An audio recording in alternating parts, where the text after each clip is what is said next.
अभी मैं कब्रिस्तान गया था फातिहा पढ़ने के लिए, तो मैंने देखा वहां पर कब्रिस्तान में कोई एक शख्स भी नहीं था जो आकर के अपने अजीज की कब्र पे कुरान की एक आयत ही पढ़ दे।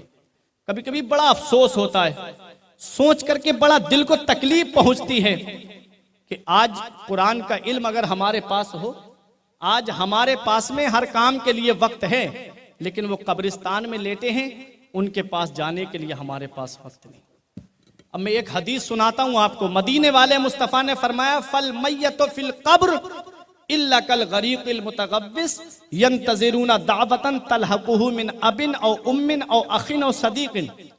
नबी इरशाद फरमाते हैं, जो कब्रिस्तान में लेटे हैं वो दरिया में डूबने वाले की तरह हैं, वो समंदर में डूबने वाले की तरह हैं। जैसे कोई समंदर में डूब रहा हो, कोई इंतजार करता है मेरा बाप मुझे आके सहारा दे देता, मेरा भाई मुझे हाथ बढ़ा करके बाहर निकाल लेता, मेरा बेटा आके मुझे सहारा दे देता। वो कब्रिस्तान में जो लेटे हैं, कभी उनकी जिंदगी को याद कर लिया करो मेरे अजीजों। वो भी चलते फिरते थे, लेकिन आज वो कब्रिस्तान में लेटे, वो इंतजार कर रहे हैं। हदीस पाक में है, फल मैयतो फिल कब्र, मैयतें कब्रों में लेटी हुई इंतजार कर रही हैं। किसका इंतजार कर रही हैं? यंतज़िरूना दावतन, दुआ का इंतजार कर रही हैं। तलहकुहु मिन अबिन औ उम्मिन औ अखिन औ सदीक़िन, वो लेटे हुए इंतजार कर रहे हैं मेरा बेटा मेरे लिए कुरान पढ़ के ईसाले सवाब कर दे, मेरा भाई मेरे लिए ईसाले सवाब कर दे, मेरी बेटी मेरे लिए ईसाले सवाब कर दे, मेरा पड़ोसी मेरे लिए ईसाले सवाब कर दे, मेरा वो दोस्त जो मेरे बगैर खाना नहीं खाता था वो मेरे लिए ईसाले सवाब कर दे।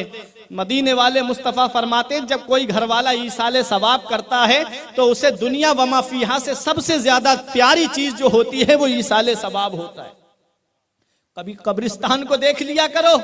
हमने जान दे दे के तुझे आबाद किया है शहरे खमूसा, हमने जान दे दे के तुझे आबाद किया है शहरे खमूसा, लेकिन तेरे शहर की वीरानी नहीं जाती।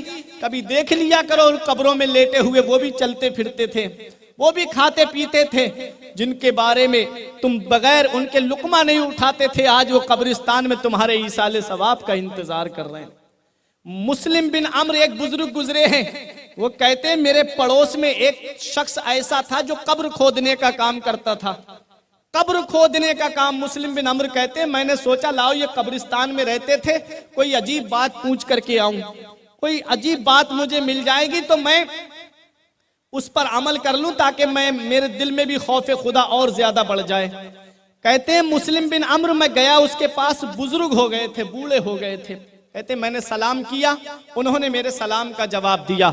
उसके बाद कहते हैं मैंने उनसे ये कहा कि आपकी अक्सर उम्र कब्रिस्तान में गुजरी है, कोई अजीब बात मुझे बताइए, कोई नसीहत की बात मुझे बताइए।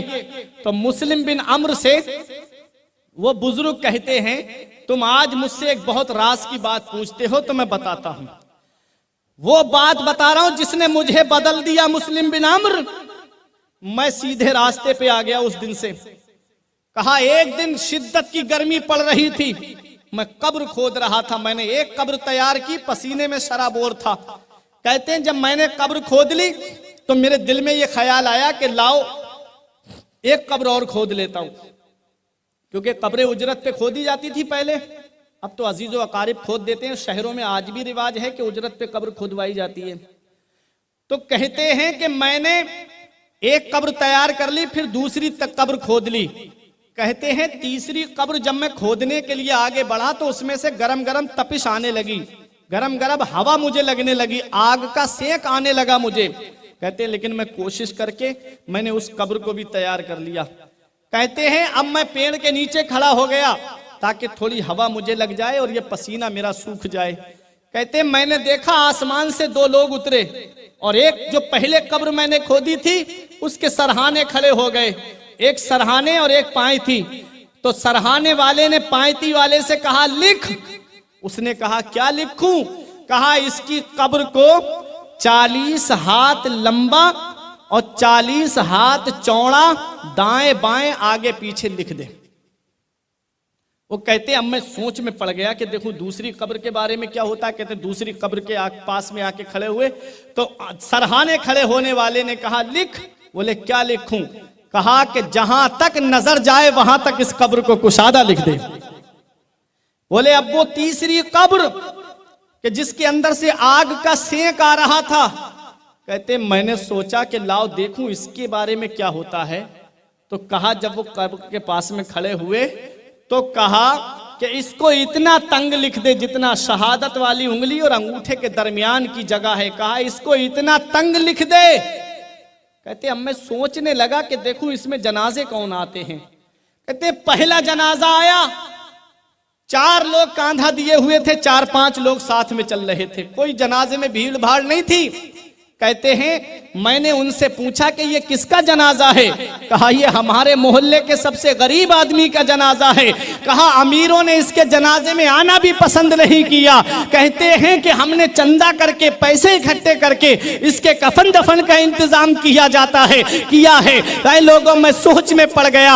हजरात आज अमीरों के जनाजे में देखो तो भीड़ भाड़ नजर आती है, गरीबों के जनाजे में कोई जाना पसंद नहीं करता। मुस्लिम बिन अम्र से वो बुजुर्ग कहते हैं मैंने पूछा कि इसका हाल कैसा था? कहा यह गरीब तो जरूर था लेकिन नबी की शरीयत पे अमल करने वाला था। जब लोग घरों में बैठते थे ये मस्जिद में जाकर के अपने रब की इबादत करने वाला था। यह गरीब जरूर था लेकिन इसके घर में शरीयत का माहौल था। कहते हैं मुस्लिम बिन अम्र मुझे पैसे, मैंने कहा मुझे पैसे नहीं चाहिए, मैं इसकी उजरत नहीं लूंगा, मुझे भी इसके सवाब में शरीक कर लो। कहते हैं अब दूसरा जनाजा आया, उसमें सिर्फ 4 ही लोग थे जो जनाजे को कांधा दिए हुए थे। कहते हैं मैंने पूछा ये किसका जनाजा है? कहा ये कोई मुसाफिर है जो हालत सफर में मर गया है। कहते हैं कि ये मुसाफिर जरूर है लेकिन इसका हाल मैंने देख लिया है, इसका मर्तबा मैंने देख लिया है। यही वो शख्स है जिसकी नजर को जिसकी कब्र को ताहद्दे नजर कुशादा लिख दिया गया है। अल्लाह अकबर। सगा भतीजा, सगा भांजा, सगा भाई, अगर गरीब है तो पड़ोसी बता रहे हैं लोग। पता लगाओ ये मैयत किसी अमीर की होगी जो दौड़ दौड़ के कांधा लगा रहे हैं लोग। आज हाल ऐसा बन गया है। मदीने वाले मुस्तफा ने इरशाद फरमाया मोमिन के मोमिन पर 5 हक हैं, वो हक अदा करे अपने मोमिन भाई का। जब वो सलाम करे तो उसके सलाम का जवाब दे, जब वो मुसाफा करे तो उसके साथ में मुसाफा करे, जब वो बीमार हो जाए तो उसे देखने के लिए जाए, और जब उसका इंतकाल हो जाए तो वो उसके जनाजे में शरीक हो, और जब उसे छींक आए तो उसकी छींक का जवाब दे। ये मुसलमान के मुसलमान पे 5 हक है। जब वो सलाम करे तो कितना भी बड़ा दुश्मन क्यों ना हो सलाम का जवाब दे। अगर उसे छींक आए तो फौरन छींक का जवाब दे। वो कहे अल्हम्दुलिल्लाह तो कहे यरहमुकल्लाह। और जब वो बीमार हो तो उसे देखने जाए, उसका इंतकाल हो जाए तो उसके जनाजे में शामिल हो। जनाजे में शामिल हुआ करो। इससे 2 फायदे। अगर जनाजा मुर्दा बख्शा हुआ है तो नमाज जनाजा पढ़ने वाले को अल्लाह ताला बख्श देता है, और अगर मैयत गुनाहगार है और नमाज जनाजा पढ़ने वालों में कोई नेक है, परहेजगार है, तो अल्लाह उसके सदक़े में उस मैयत की मग़फ़िरत फरमा देता है। इसलिए जनाजों में शामिल हुआ करो, मैयतों में जाया करो। अगर अपने अहले सुन्नत वल जमात सुन्नी सहीउल अक़ीदा मुसलमान का इंतकाल हुआ है तो हजरात, तो मुस्लिम बिन अम्र से वो बुजुर्ग कहते हैं कि दूसरी मैयत जो आई उसमें 4 ही लोग थे। वो मुसाफिर था। कहा मुसाफिर नहीं, ये अल्लाह का कोई वली था जो हालत सफर में इंतकाल कर गया। कहते तीसरी कब्र जिसके अंदर से आग की तपिश आ रही थी, आग का सेक आ रहा था। मेरी माँ बहनें बैठी हैं, सुने और एक पैगाम लेकर के जाएं। कहते हैं एक जनाजा ऐसा आया कि लोग भीड़ भाड़ इतनी ज्यादा और ऊपर फूलों से लदी हुई मैयत। कहते हैं लोग दौड़ दौड़ के कांधा लगा रहे थे, 2 कदम नहीं चलने देते जब तक दूसरा मैयत को कांधा देता। कहते मैं आगे बढ़ा, मैंने एक का हाथ पकड़ के कहा ये किसका जनाजा है जो इतनी भीड़ भाड़ है? कहा कि ये शहर के सबसे बड़े अमीर की बीबी का इंतकाल हो गया है, ये उसका जनाजा जा रहा है। जो लोग दौड़ दौड़ के कांधा नहीं बल्कि ये उसको दिखाने के लिए आए हैं कि देख हम भी तेरी बीबी के जनाजे में आए हैं। सगा भतीजा, सगा भांजा, सगा भाई, अगर गरीब है तो पड़ोसी बता रहे हैं लोग। पता लगाओ ये मैयत किसी अमीर की होगी जो दौड़ दौड़ के कांधा लगा रहे हैं लोग। वो कहते हैं मुस्लिम बिन अम्र, उस दिन से मेरी जिंदगी बदल गई। मैं समझ गया कि भीड़ भाड़ से कुछ नहीं बल्कि कब्र के अंदर दौलत नहीं नहीं चलती है, पैसा नहीं चलता है, जमींदारी नहीं चलती है, सरदारी नहीं चलती है, जागीरदारी नहीं चलती है। ये कब्रिस्तान वो जगह है जहां पर जमींदारी नहीं चलती है, बल्कि मदीने वाले मुस्तफा की शरीयत चलती है। यहां पर अगर कुछ चलता है तो नबी की शरीयत चलती है। इसलिए ऐ मुस्लिम बिन अम्र, उस दिन से मुझे समझ में आ गया कि ये कब्रिस्तान वो जगह है जहां पर इंसाफ किया जाता है। अगर दुनिया में नबी की शरीयत पे अमल करते रहे हो तो कब्र में उसका सवाब तुम्हें मिलेगा, और दुनिया में नबी की शरीयत का तुमने मजाक उड़ाया है तो उसकी सजा कब्र के अंदर भुगतनी पड़ेगी। अंधेरा घर, अकेली जान, दम घुटता दिल उकताता, खुदा को याद कर प्यारे, वो साथ आने वाली है। पढ़ के तू कुरान को अब जमा कर ले कुछ सवाब, कब्र पर फिर कौन आए। फातिहा के वास्ते काम दोजक के किए, जन्नत का है उम्मीदवार, कसरे जन्नत तो बना है पारसा के वास्ते। मेरे अजीजों, उस कब्रिस्तान की तैयारी कर लो, एक दिन उसमें जाना है। जो औलाद दुनिया में तुम्हारे काम नहीं आती, जो आज दुनिया में तुम्हारा कहना नहीं मानती, जो मोबाइल में, फेसबुक पे, टीवी के सामने बैठी रहती है, तुम कैसे उम्मीद कर सकते हो कि वो कब्र पे जाकर के तुम्हारी कुरान पढ़ देगी। इसलिए पढ़ लो कुरान, ये दुनिया बहुत जल्द छूटने वाली है। अभी तुमने नहीं देखा 2 साल पहले, 1.5 साल पहले, ये कोरोना काल में जो पहली लहर में बच गए वो दूसरी में निकल गए, जो दूसरी में बच गए वो सोच रहे हैं कि हम तो बच गए, लेकिन पता नहीं वो मेरे रब का अजाब कब हमारे ऊपर नाजिल हो जाए। आज हमारे अमाल ऐसे, हमने देखा हमारे यहाँ बरेली शरीफ में एक मोहल्ला हाजी साहब ऐसा जिसमें एक दिन में 18 जनाजे उठे, दूसरी लहर में एक दिन में 18 जनाजे। कब्र खोदने वाला कब्रिस्तान छोड़ के भाग गया। इन अचानक आने वाली मौतों से इबरत हासिल नहीं करते। मैं खुद जब मदरसा पढ़ाने आ रहा था तो हाईवे पे मैंने खुद देखा कि लड़की वाले उसे देख के चले गए थे, लड़के के घर वाले जो है वो देखने जा रहे थे लड़की को। वो जा रहा था एटीएम से पैसे निकालने के लिए, हाईवे पे गाड़ी तेज दौड़ाता हुआ, लीटें लगी हुई थी कान में, और जब एक साइड से काम चल रहा था, दूसरी साइड से ट्रैफिक चल रहा था, उसने ओवरटेक किया, सामने से ट्रक आ रहा था।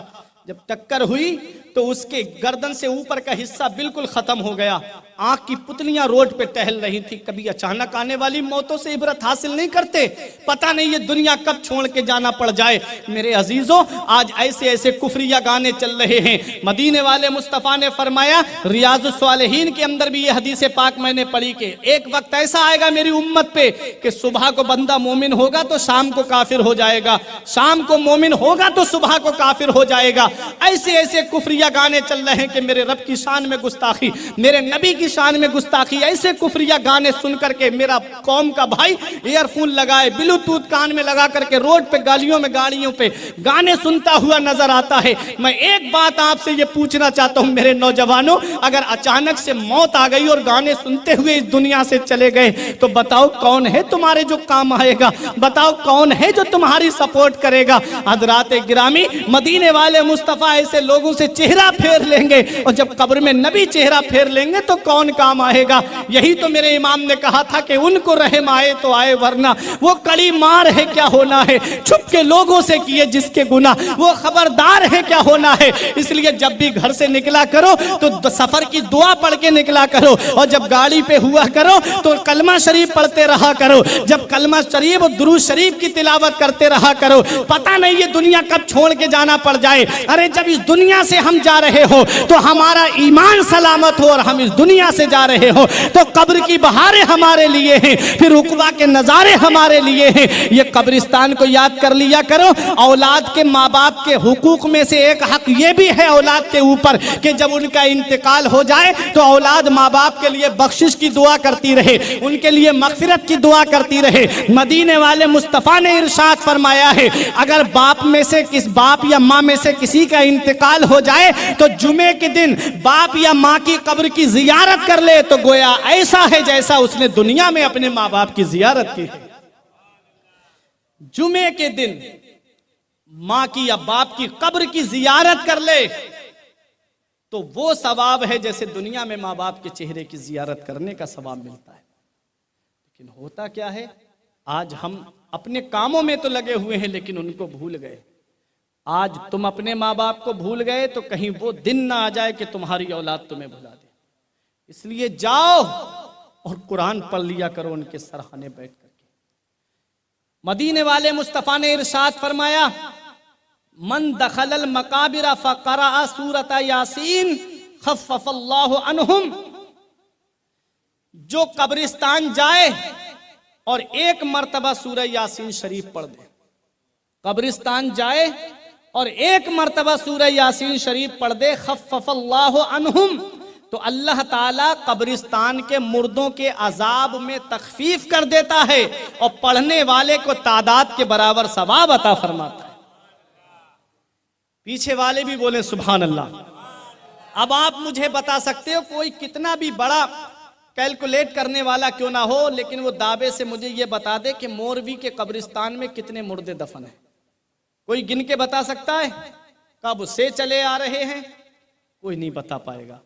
और नबी फरमाते हैं जो एक मर्तबा सूरह यासीन शरीफ पढ़ दे तो जितने मुर्दे हैं कब्रिस्तान में उनके अजाब में कमी हो जाती है, तखफीफ हो जाती है।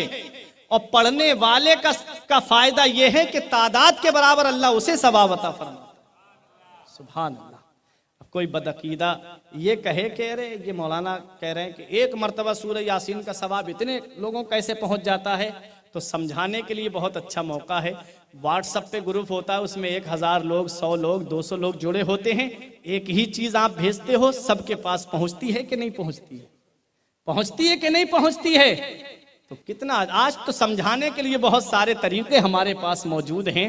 परवरदिगारे आलम कादिर मुतलक है, वो अहकमुल हाकिमीन है। मेरा रब इस बात पे कादिर है कि उस कब्रिस्तान के मुर्दों की तादाद के बराबर हमको सवाब अता फरमाए। अब इतना वक्त नहीं है तुम्हारे पास, क्योंकि आदमी कारोबार से जुड़ा होता है, बिजनेस से जुड़ा होता है, इतना वक्त नहीं है। तो आगे हदीस पाक सुनो। नबी फरमाते हैं, मन दखलल मकाबिरा फक़रा सूरता फातिहा। जो कब्रिस्तान जाए, पूरी हदीस का मफहूम बता दूं, वक्त कम हो रहा है मेरे पास। जो कब्रिस्तान जाए एक मर्तबा सूरह फातिहा और 11 मर्तबा कुल हुवल्लाह शरीफ सूरह इखलास पढ़कर के ईसाले सवाब कर दे तो अल्लाह तबारक व ताला कब्रिस्तान के मुर्दों के अजाब में कमी फरमा देता है। और जितने मुर्दे हैं कब्रिस्तान के अंदर वो सब उसके लिए बख्शिश की दुआ करते हैं। इतना भी वक्त नहीं है तुम्हारे पास। एक और हदीस सुनो। नबी फरमाते हैं जो कब्रिस्तान जाए और 11 मर्तबा सूरह तकासुर पढ़ दे, अल्हाकुमुत तकासुर हत्ता ज़ुरतुमुल मकाबिर, और पढ़कर के ईसाले सवाब कर दे, उसका सवाब पहुंचा दे, तो कब्रिस्तान के सारे मुर्दे उसके लिए सिफारिश करते हैं और अल्लाह ताला उनके अजाब में कमी फरमा देता है। कितना फायदा है हमारे एक मर्तबा जाने से, हमारे अजीजों को कितना फायदा पहुंचता है, हमारे अजीजों को कितना सवाब मिलता है। हम जाएं और अपने अजीजों की कब्र पे जाकर के कुरान की तिलावत करें, वहां बैठ करके कुरान शरीफ पढ़ें, सूरह फातिहा पढ़ें, सूरह इखलास पढ़ें, वहां सूरह यासीन शरीफ पढ़ें। सूरह यासीन शरीफ में 5 रुकू हैं। अगर कितना भी आहिस्ता पढ़ने वाला इंसान होगा तो 10 से 15 मिनट में वो कुरान शरीफ के 5 रुकू पढ़ लेगा। आधा घंटा लग जाएगा। वो बाप जिसने हमारे लिए इतनी बड़ी प्रॉपर्टी छोड़ दी, इतनी जायदाद छोड़ी, इतनी बड़ी बिल्डिंगों में हम रह रहे हैं, उनके जमे हुए कारोबार पे आज हम ऐश कर रहे हैं, हमारी औलाद ऐश कर रही है, क्या हम अपने बाप के लिए आधा घंटा नहीं दे सकते? क्या अपनी माँ के लिए जो पूरी रात हमारे सरहाने बैठ करके जागती रही, क्या हम उसके लिए आधा घंटा नहीं निकाल सकते? क्या हम उसके लिए कुरान पढ़ करके इंसाले सवाब नहीं कर सकते? याद रखो मेरे अजीजों, ये वालिदैन का हक है औलाद के ऊपर के अगर उनका इंतकाल हो जाए तो औलाद वालिदैन के लिए इंसाले सवाब करती रहे। तो ये एक पैगाम है। उस्मान गनी रजी अल्लाह ताला अन्हु जब भी कब्रिस्तान से गुजरते तो वहीं खड़े हो जाते और रोते, इतना रोते कि दाढ़ी आंसुओं से तर हो जाती। कब्रिस्तान की बात आई थी इसीलिए मैंने ये जिक्र किया था। इतना रोते कि आंसुओं से दाढ़ी भीग जाती, आंसू जमीन पे टपकने लगते। लोग कहते हैं आप तो अशराए मुबशरा में से हैं, आपको दुनिया में नबी ने जन्नत की खुशखबरी दी है, आपके लिए नबी ने फरमाया मेरा उस्मान जो भी करे उस पर कोई मुआखजा नहीं, आप तो जुन्नूरैन हैं, आप तो 2 नूर वाले हैं, आपने तो जन्नत को खरीद लिया है। हजरात उस्मान गनी से पूछने वाले कहते कि आप क्यों रोते हैं? तो वो कहते ये कब्र दुनिया की मंजिलों में सबसे आखिरी मंजिल है और आखिरत की मंजिलों में सबसे पहली मंजिल है। अगर इसी से इंसान पास हो गया तो आगे आसानी है, और अगर यही सवालों के जवाब में घिर गया, फंस गया, तो उसके लिए आगे बहुत सख्ती है। हमारे बुजुर्गों को देखो, हमारे अकाबिर को देखो, वो कब्र को याद करके रातों रात रोया करते थे। जिन्हें दुनिया में नबी ने जन्नत की बशारत दी, वो कब्र को याद करके रोते हैं। और हम कब्र की काली कोठरी को भूल गए, हमने कब्र को फरामोश कर दिया। हजरत उस्मान गनी कहते हैं, ये कब्र आखिरत की मंजिलों में सबसे पहली मंजिल है। यहां से इंसान पास हो गया तो आगे आसानी है। ये हजरत उस्मान गनी की सीरत है। हमें सीरत से एक पैगाम लेके जाना चाहिए। क्या पैगाम मिला उस्मान गनी की सीरत से? कि हमें कुरान की तालीम हासिल करनी चाहिए, अपनी औलाद को कुरान की तालीम देनी चाहिए। और उस्मान गनी की सीरत से हमें ये मिला कि हमें शर्मो हया का पैकर बन करके रहना चाहिए। उस्मान गनी की सीरत से हमें ये मिला कि कब्रिस्तान जाया करो, और उस कब्रिस्तान जा करके कब्र वालों के लिए इसाले सवाब किया करो, अपने अजीजों के लिए सवाब किया करो, और वहां पहुंच करके याद किया करो कि ये कब्र है, एक दिन हमें इसके नीचे आना है और हमें वहां हर अपने आमाल का हिसाब देना है। इसलिए ऐ मेरे अजीजों, ये कब्रिस्तान जो है ये हमें याद दिलाते हैं कि एक दिन तुम्हें इसके अंदर आना है। तो जब इस कब्र के अंदर आओ तो अपना नामे आमाल मुकम्मल करके आना, अपने नामे आमाल में नेकियां जमा करके आना, ताकि कब्र जो है वो कीड़े मकोड़ों का घर जो है वो तुम्हारे लिए जन्नत का गहवारा बन जाए। अपने अजीजों के लिए इसाले सवाब किया करो, कुरान पढ़ करके उनके लिए इसाले सवाब किया करो। अपनी औलाद को तालीम दो कुरान की, मदरसों का रुख कराओ। अगर सुबह से बच्चे स्कूल जाते हैं, कॉलेज जाते हैं, तो दोपहर में जब पढ़ के आ जाते हैं तो 1 घंटा निकालो, इमाम साहब के पास भेजो, कहो कि मेरे